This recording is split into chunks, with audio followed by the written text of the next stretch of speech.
Okay, hi everybody, a very good evening and welcome in today's interesting and extremely essential topic, which is about addictions and learning to deal with addictions. How do we help ourselves out? How do we work around them? All of that and more. For those of you who are new over here, I'm Zinnia Bharucha. I'm a holistic psychologist and relationship counselor here at Illuminations, and I welcome each one of you. As I mentioned, today's topic is all about addictions. Now, before you go ahead and think that addictions are only limited to just drinking or smoking, or they're just limited to other external substances, or such as drugs, it is not so. Addictions are varied, extremely vast, and have and focus on a lot of other areas that each one of us don't even realize that they are focusing on or that they are a part of.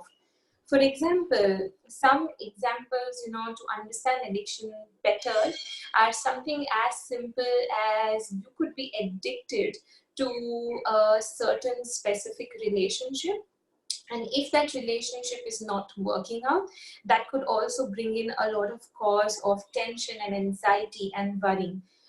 Somebody could be addicted to sleeping excessively, or on the flip side of it, could be addicted towards being an insomniac and not even getting in the rightful, the basic number of hours of sleep.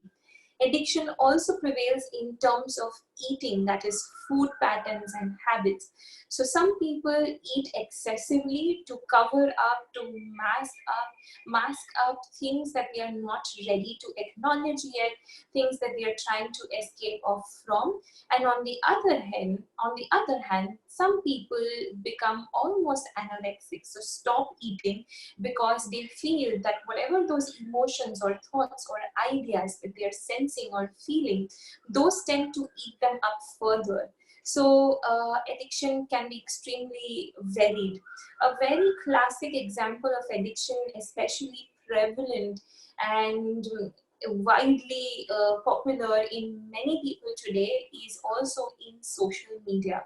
So feeling the constant need to check up on your social media account every 20 minutes, feeling the constant need to DM someone, to look up some influential person, checking out people in your circle and their stories, their posts, is also termed as an addiction because it helps the person again escape off from reality and takes the person or the individual into a virtual zone, a virtual space where they feel they have control, where for that specific amount of time they end up forgetting what's happening to them, what's in their reality, and what is it that's shaping them up that particular specific way as well. Connecting with social media as well, not exactly social media, but in the virtual space, on the virtual platform, video games, online apps, online dating apps,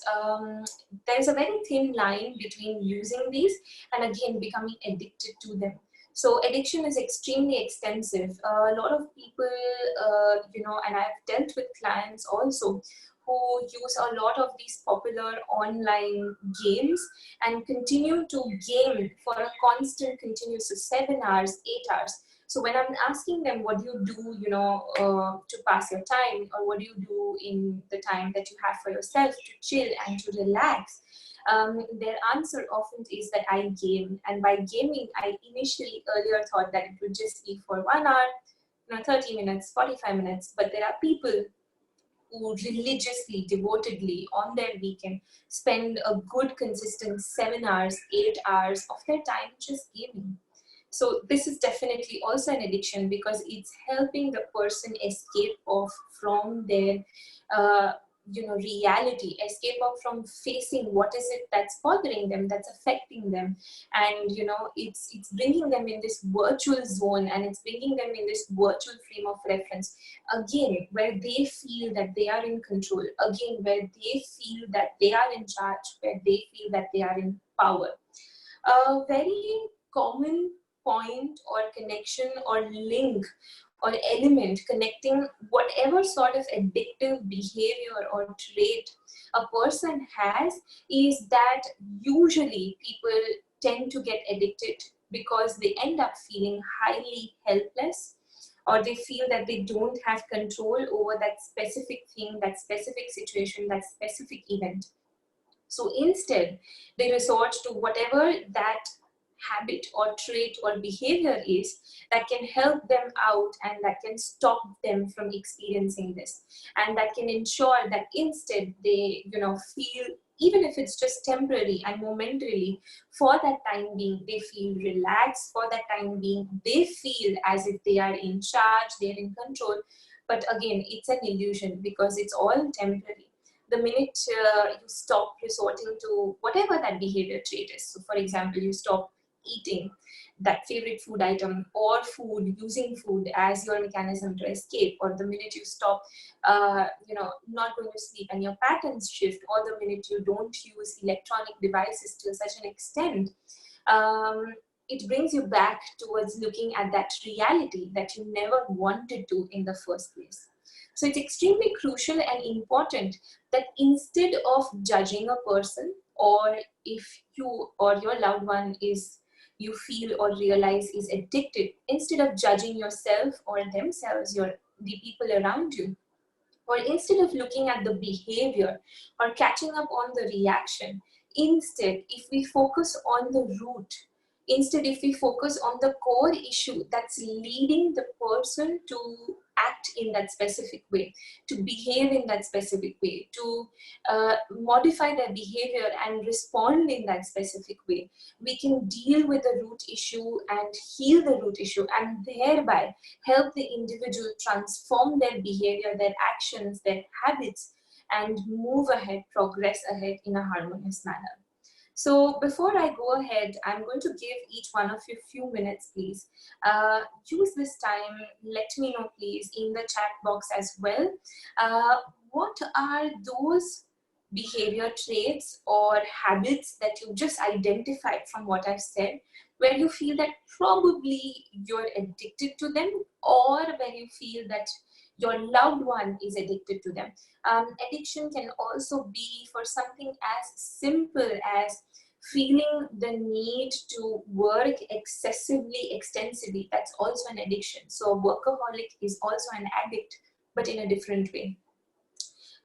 So the basic principle when it comes to addiction is being hooked onto something till an extent to try and escape off of something, or to not look at the reality, whether that something is positive or whether it's having a negative adverse impact. At the end of the day, even what seems positive, so for example, a workaholic seems positive because you're working, you're succeeding, you're growing, you're progressing, but it also has its adverse result and effect, that it can be taxing, it can lead to burnout, it can lead to exhaustion, it can lead to an issue in communication, it can lead to an issue in relationships and everything else. Just like that, identify what is it, what is that particular aspect or behavior or trait or habit that you're implementing, which you feel is making you either an addict, or you feel you're already addicted, or you feel that any of your loved ones is going through that. So use the chat box, please, and comment down that one specific thing. If you feel comfortable enough, brave enough, please use the audio option as well. You can communicate with me directly. I'm going to wait for a few minutes for each of you, so that if there are any comments, things that you've realized about yourselves that you want to note down, please go ahead, note it down, share it with me, so that we create this common platform where we can help each other.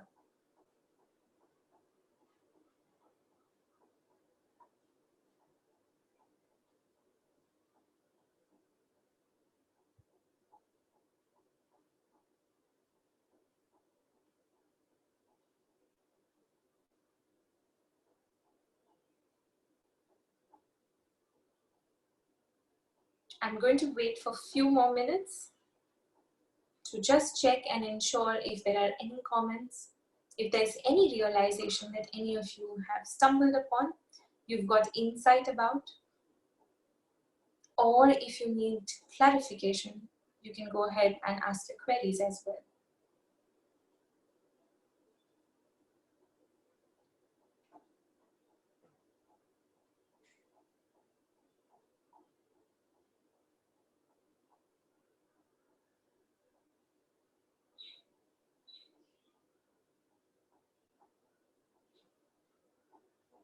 All right. At this point of time, gradually moving further on, like I mentioned, addictions are varied. They range from a lot of different areas and specifics. Okay, there's a question, so I'm going to read that. I have been drinking every evening, my 2 drinks, but never during the daytime. Okay, all right, that's a good insight as well for 50 years. Okay, all right, thank you so much for being brave enough and for commenting down and stating this. I'm going to wait for some more time being. In the meantime, I'm also going to respond to your comment. Just asking you an offhand question, not going to state or comment on anything, but asking you an offhand question, that when you're drinking every evening, your 2 drinks since the past 50 years, one, how does it make you feel when you're having your 2 pegs? And another, what's happening to you internally? And I don't mean internally in terms of your body system.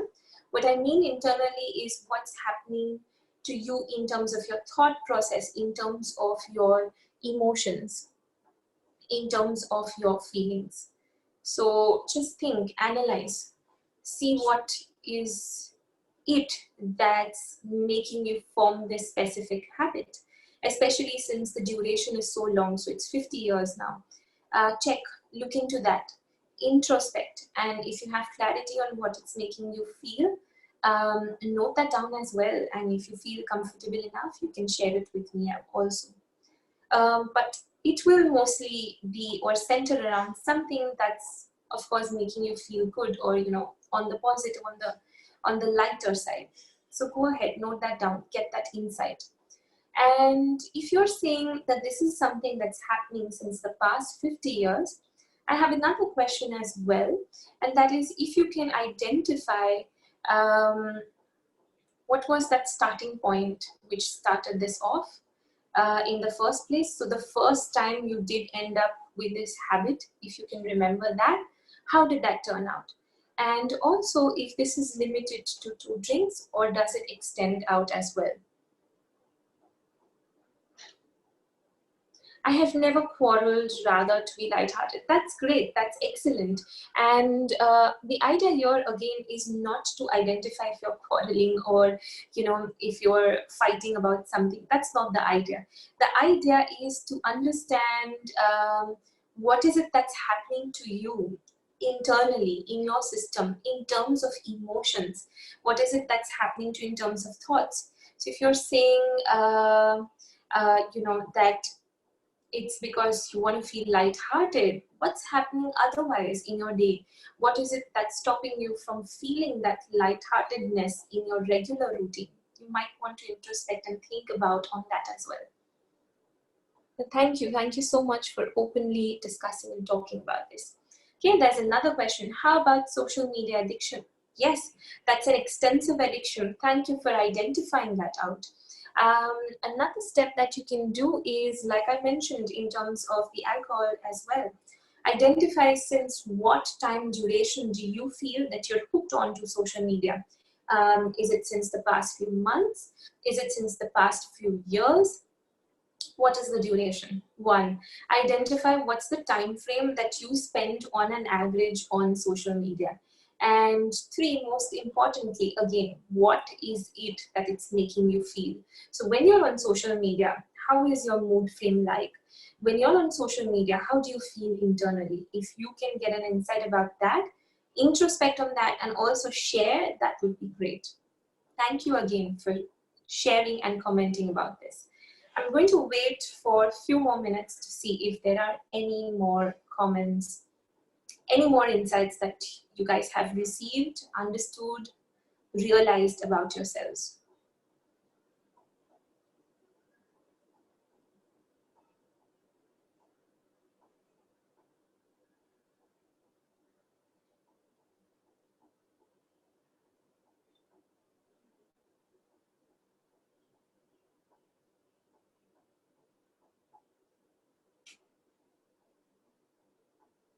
been years, can't say how many, but it's a distraction and it's causing a concentration deficit. Correct. Yes, this is in connection with the social media. Thank you for sharing this. If it's been that it's been since years and it's not letting you focus or concentrate better, that could also mean that the energies are getting scattered, and a lot of energy drain is happening when you're on that social media. So just hold on for a few more minutes. I'm also going to go and explain as to why is it that it's having these repercussions, what's happening in the body, in the brain, that's making us addicted towards any of these areas and aspects. But hold on to this thought. Thank you. There are a few more questions. It's formed like an automatism. Absolutely, that's exactly what I was saying, that it formulates, it forms, establishes a habit. For the past 4 months since homebound, I seem to be on WhatsApp more. Yes, the current situation, work from home for most of us, has enabled a lot of people to resort to such sorts of behavior traits, or to use such sort of things or habits, form new habits, which also was the reason why I decided to talk about this and impart awareness, because it's so apparent in this current situation that each one of us are facing. So you're absolutely right. If since the past 4 months you feel more addicted on your phone, just take a moment, introspect and analyze what would happen if you would put your phone aside in that time being and that time frame, and actually end up interacting with your family or with whoever it is that you're sharing that space, or you would end up interacting with your own self. What would happen? That is, what would be the emotions that you would end up experiencing, feeling, sensing? If you could please check up on that, get an insight about that, and just note it down. If you don't feel comfortable sharing it, that's fine. Note it down for yourself so that you have an understanding as to what's happening and why is it that your body, your brain is resorting to such form of behavior. If there are any more questions, I'll wait for one last minute. There's also a need for control and seeing what will happen next attached to my addictive behavior as an outcome of a history of things gone wrong that left me with some wounds. Absolutely. You've caught on it really, really well. The need to feel control is prevalent within most of us. And this constant need to feel control, when we don't feel that, it somewhere triggers off emotions or feelings like helplessness, like loss and confusion and many more. And this in turn leads us as individuals, as human beings, to resort to different forms of behaviors, to resort to different forms of habits, traits that help us, even if it's temporary, to regain back that sense of control. But again, it's all an illusion, because at the end of the day, when we don't do that activity, it brings us back to that loss of control. So what is it, that one thing that's making you feel this loss of control the most? You mentioned that there's a history of things or events that has led you to this stage. I'm not asking you to mention the history of events, but since you're aware of it, from those events, what is that one major emotion that you're trying to escape off from, because of which the need to control is so apparent and so intense? Just check that out as well, please. Okay. There was one more comment which stated that you enjoy being on WhatsApp. Absolutely, agreed, and I'm not denying that. But there's a very fine, a very thin line between differentiating, distinguishing how much time is needed. If you feel that it's at the cost of being an obstruction for your other activities, if it's at the cost of being an obstruction for you mentally, emotionally, putting you off in a frame of mind that's more of a dazed frame of mind, or that's more of a frame of mind where you don't feel completely centered or aligned, or it's having adverse effects indirectly in other circumstances, situations, or in your behavior, then you should definitely analyze and check. Yes, my reading habit has taken a hit. Absolutely. There you go. Thank you. Thank you for getting the insight that you need to. If your reading habit has taken a hit, I would suggest fine tune it, help yourself identify and establish a healthy boundary around this and work on this. I'm going to go ahead and also explain this a little bit more further so that it gives more clarity. Okay, last question. I'm going to take that and then I'll move on. The emotion would be heartbreak and disappointment, or the feeling that I will fail no matter what. Wonderful. This is great insight that you've received. So the fear of failure leads to the need to control, which leads to resorting to any form of habit or trait or characteristic, right?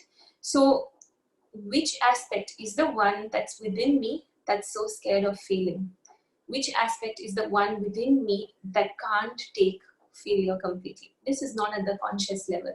This is very massively induced in the subconscious.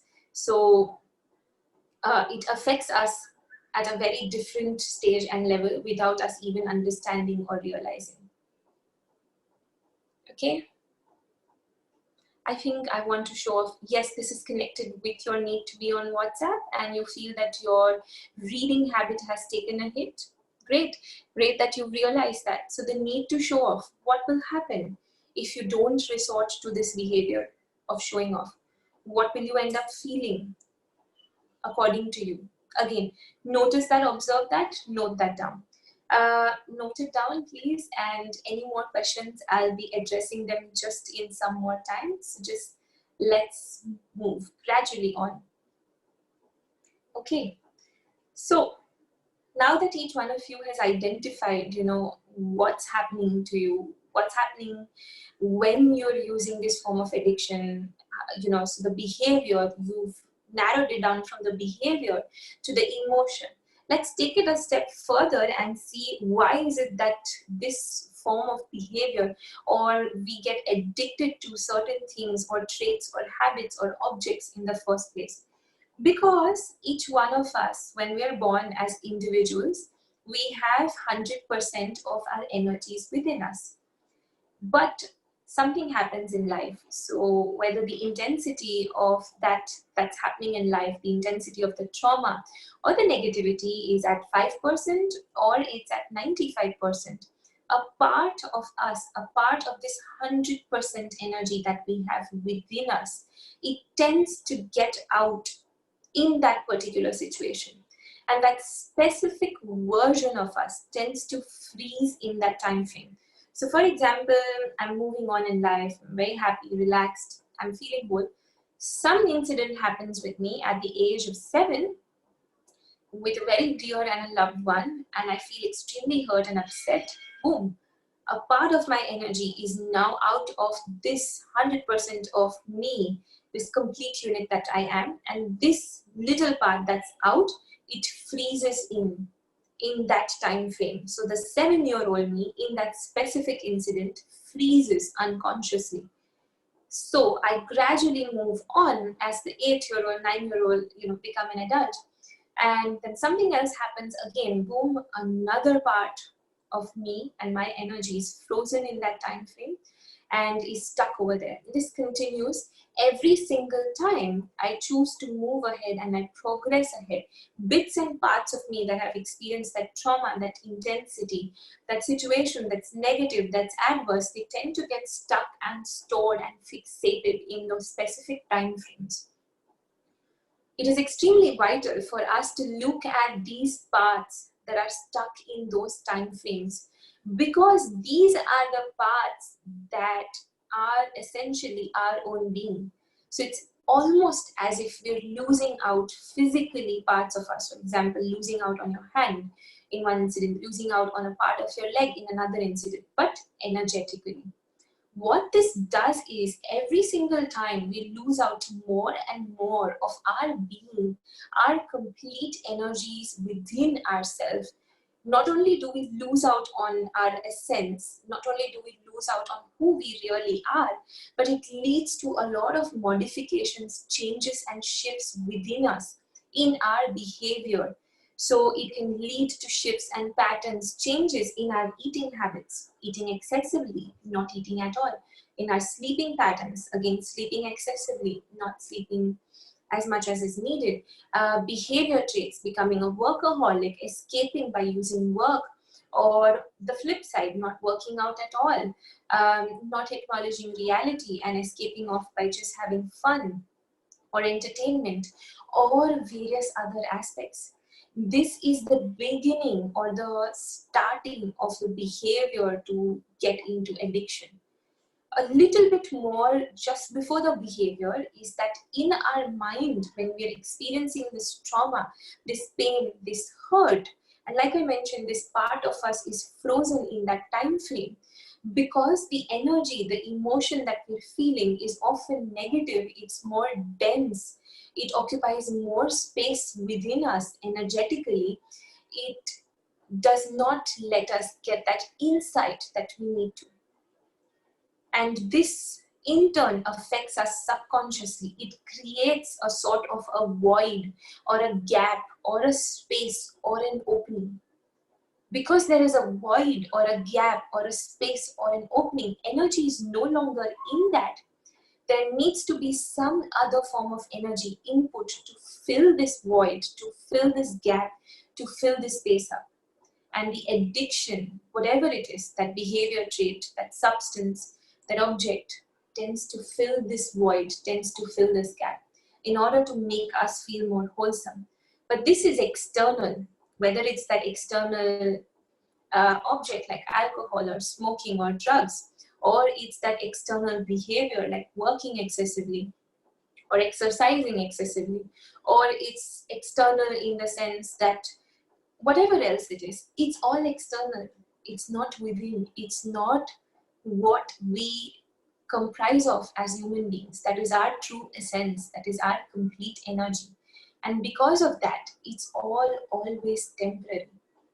And because it's temporary, the minute the effect of that void that substance was filling up of is done, the minute the effect of that void is out, the void emerges up again, it activates again, making the individual, the person, each one of us feel restless, each one of us feel down, upset, negative, etc. And this vicious pattern goes on and on, which is the major reason why when a person smokes that first cigarette, that first puff is always bitter. It's always not pleasant. But with the second puff, with the second cigarette, it starts filling up that sense of void, that negative emotion, that emptiness that you're feeling as an individual, and it gives that temporary satisfaction. The minute that temporary satisfaction is out, the craving for smoke starts again.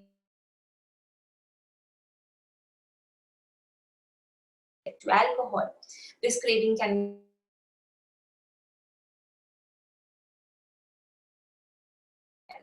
that's cravings get satisfied, all temporary, it's all uh,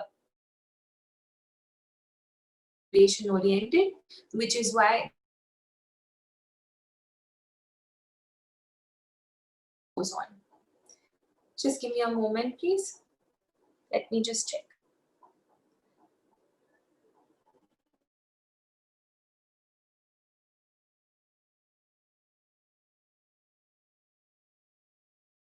Sir, again, please let me know.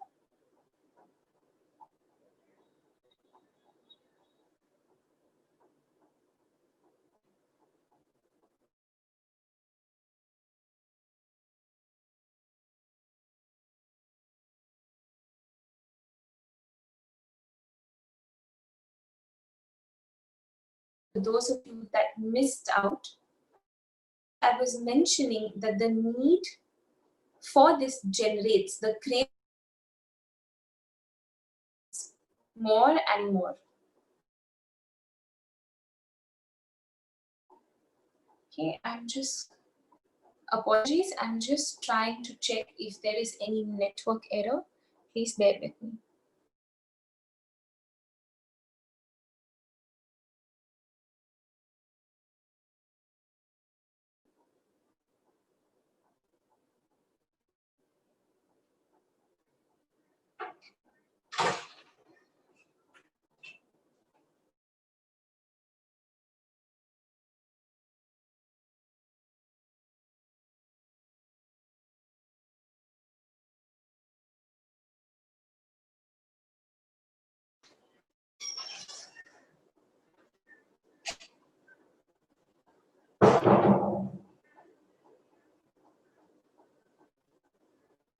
Apologies again for the inconvenience.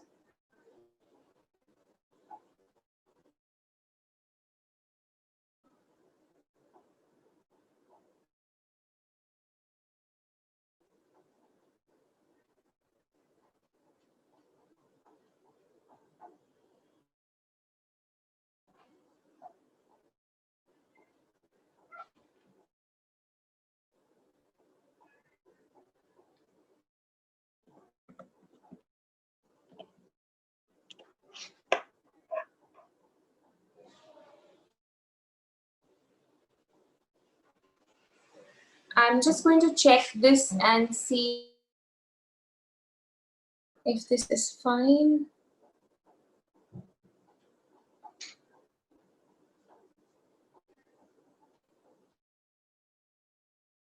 Okay, I'm just going to...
Okay, I think this is much better off. Apologies once again for the inconvenience.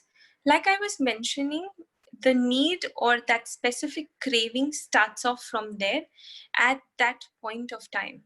And it is because of this need, this craving, uh, the vicious cycle just continues, which is why it's very difficult for a smoker to quit smoking. The craving just intensifies even more, which is why it amplifies very speedily from just one cigarette to two to many more. That's exactly the reason why. And like I said, this is generalized, this is widespread in every other form of addiction as well.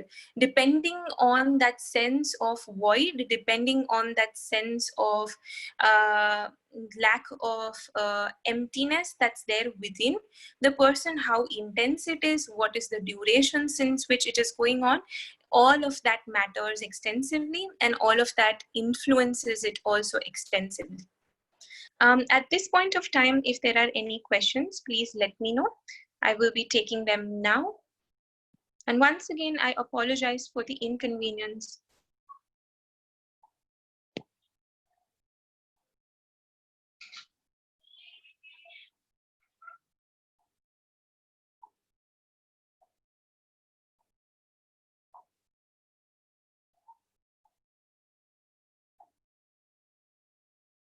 Okay, if there are no more questions, then we're gradually going to move on.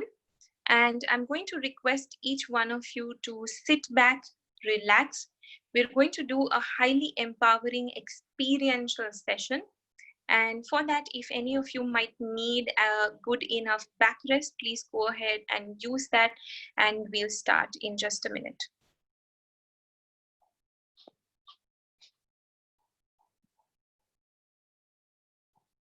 Okay, so each one of you, please close your eyes and start taking in deep breaths.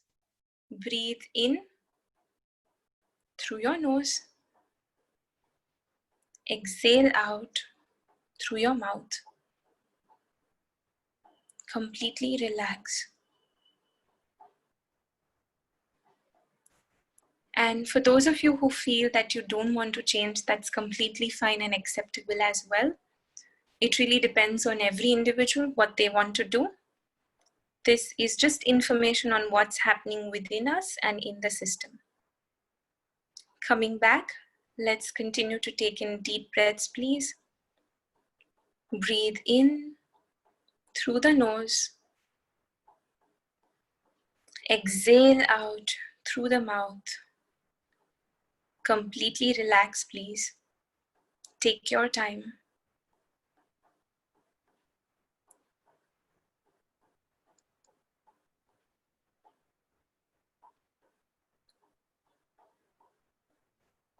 And gradually see yourselves, each one of you, going in a safe, in a very comfortable space and environment.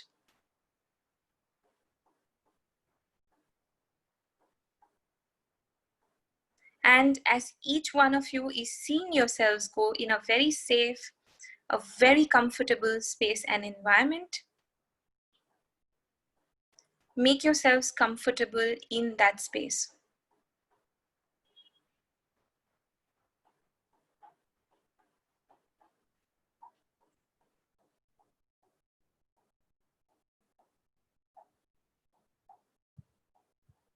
As each one of you is making yourself comfortable in that particular space, observe and analyze the emotion, the feeling that you identified earlier. Note that emotion, feeling, keep it in mind. Taking a deep breath, please see and check where is the energy, the sensation of that emotion and feeling the most in your body. Which part?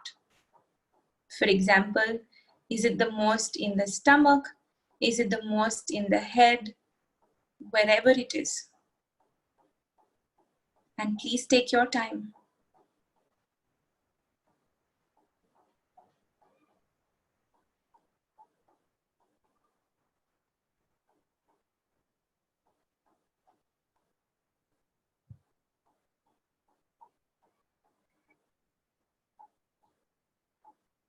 And once you've identified this, that where this is, place your hands on that specific body part, please.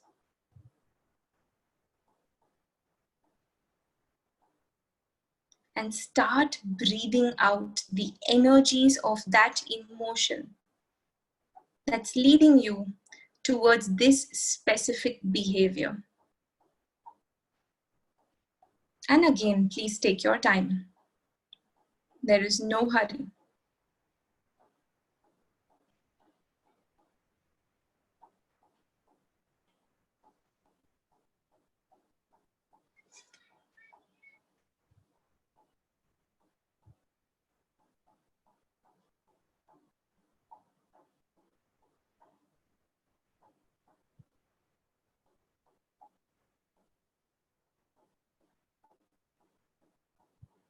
As you're continuing to breathe and release this out, inform yourself that you've finally taken the first step towards change. Inform and acknowledge yourself for finally moving and progressing.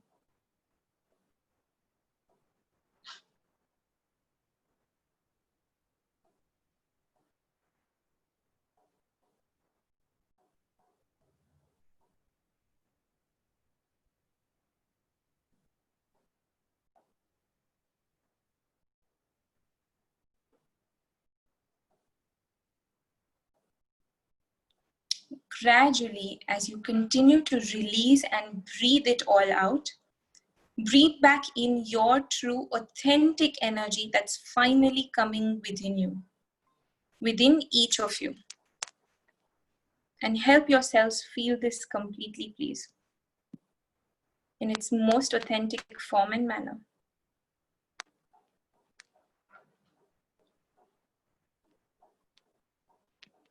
Feel this in its complete intensity, please.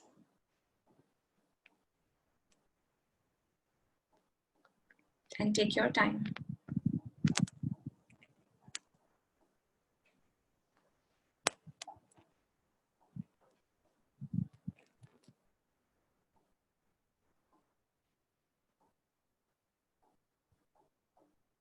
Notice and observe the sensation, the feeling that's finally coming back within you, the color that it's bringing with it. And allow it to merge and integrate completely within you. And once again, take your time, please.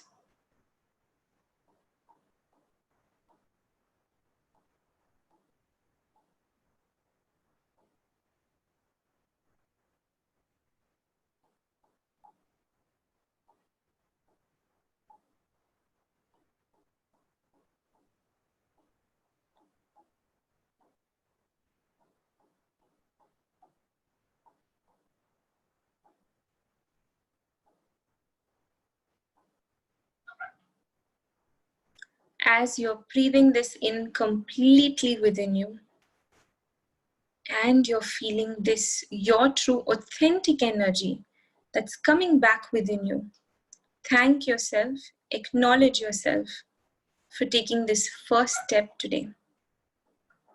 And gradually see yourself coming out of that safe space, back in the here and now, and gradually open your eyes. And again, please take your time. There is no hurry.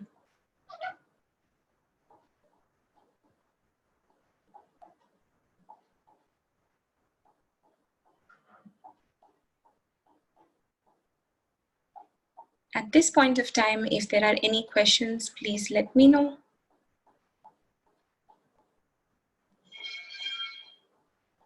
If there are any queries, if there are any updates, also please let me know for the same. I'm going to wait for a few minutes.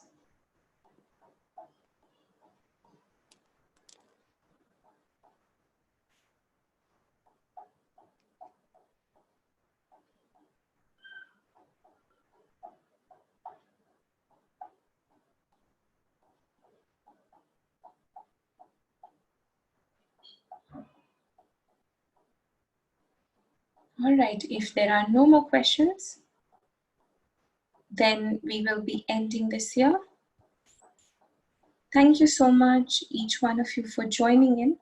I apologize once again for the connection error and for any inconvenience that it has caused each one of you. I hope to connect in and interact with all of you very soon. Thank you and have a great day.